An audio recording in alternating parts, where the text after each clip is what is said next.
కీర్తనల గ్రంథము 9వ అధ్యాయము 11వ వచనం నుండి 15వ వచనం వరకు. సియోను వాసి అయిన యెహోవాను కీర్తించుడి. ఆయన క్రియలను ప్రజలలో ప్రచురము చేయుడి. ఆయన రక్తాపరాధమును గూర్చి విచారణ చేయునప్పుడు బాధపరచ బడువారిని జ్ఞాపకము చేసుకొనును.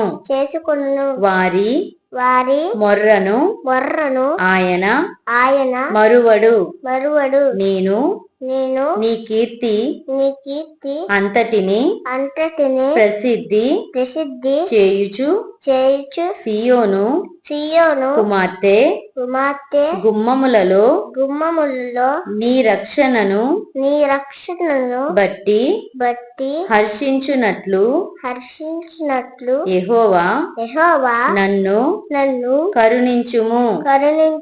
మరణ ద్వారమున ప్రవేశించకుండా నన్ను ఉద్ధరించువాడా.